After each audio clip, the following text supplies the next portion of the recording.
The new game in the LEGO Batman series, The Dark Knight's Legacy, is an ambitious game. It's open world, full of action, and its combat is Arkham-style, with a gang always attacking Batman and always having the counter button ready to dodge and counterattack. This game is the one that caught the attention of many people who like the LEGO series, who like Batman games, but who hadn't gotten anything good and new in a long time. Now we have here the best of both worlds, and I'll tell you, this game is really good at a lot of things. It's really good at being a LEGO game, it's really good at being a superhero game. Its story is mediocre, but it has advantages that will put a smile on your face because it leans into that LEGO humor, but at the same time it has that thing, you know? I don't know, Batman's usual seriousness, but with jokes. And that's what I'm gonna talk about now, so go ahead and comment here if you've ever played a LEGO Batman game, because man, this is a brutal leap in quality, almost a reboot, if I can say that.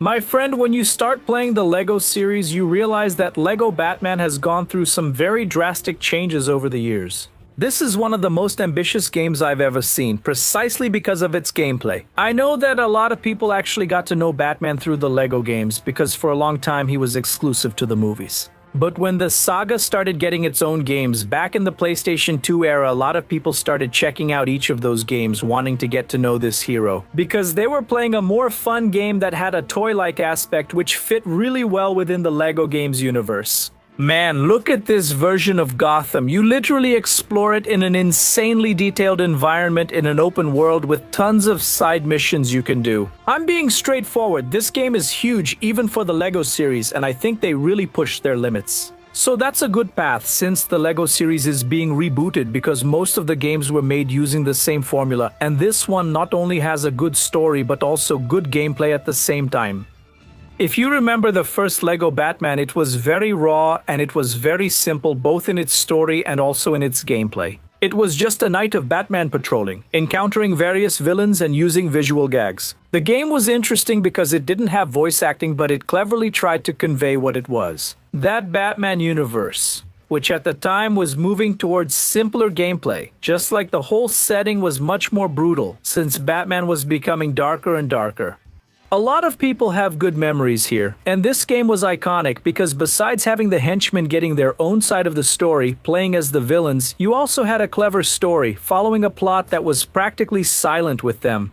In other words, you basically played the same game twice to get both sides of the same story. And man, seeing LEGO Batman: The Legacy of the Dark Knight after all this is impressive, because we're talking about a game that's going way beyond what we expected. Because the sequels after the first LEGO Batman on the PlayStation 2 were way below what we expected, okay? The second game added a more open world to explore, and at the same time you also had a lot more playable characters. The third one and LEGO Villains tried to expand the story, but the focus on Batman was lost. The third one was much more about the Justice League, while there was also a strange attempt where they turned the LEGO Batman movie into a game.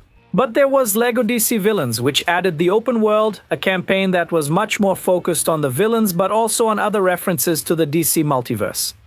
So from my point of view, man, LEGO Batman: The Legacy of the Dark Knight is the greatest LEGO game Batman could ask for. If it's gonna be treated as a reboot, I imagine, man, that it's gonna be really cool to see the path it's gonna take.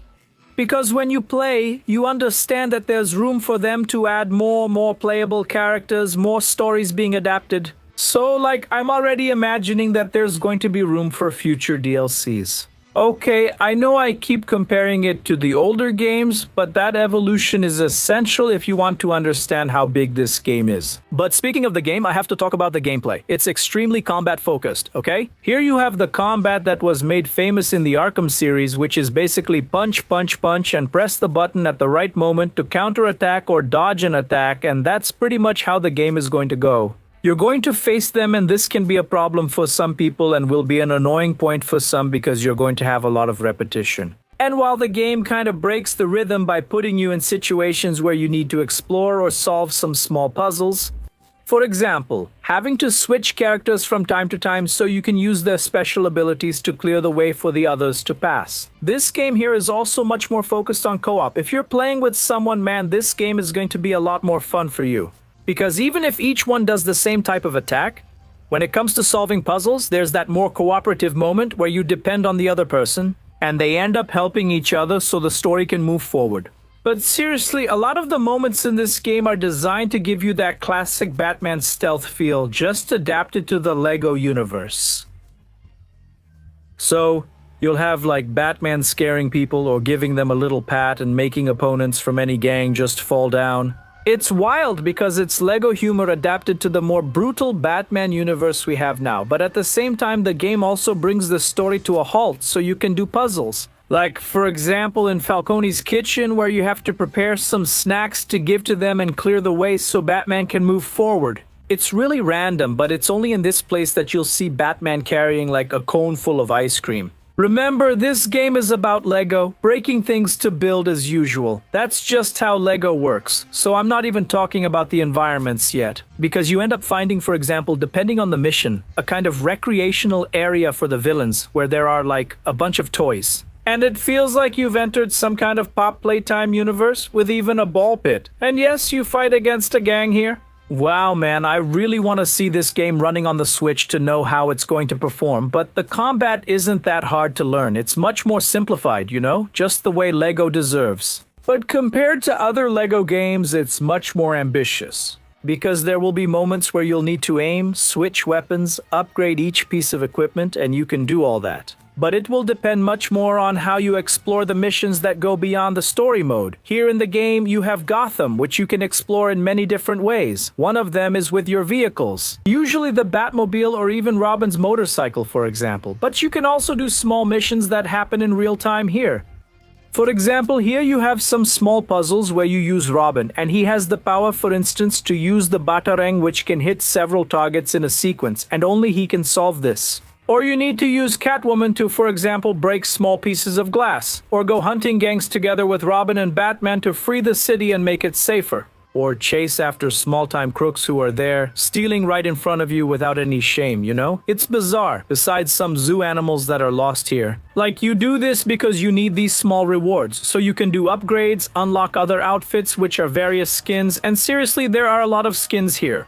And there's a possibility to add more. Man, I think anything, if Batman showed up, I don't know, with a golden glove, they made a skin out of it here, man, because there's a lot of stuff. So, like, you'll have both the story mode and also the main mode, which is the open world mode, but the main story campaign is what really stands out here, and maybe that's what you'll want to play.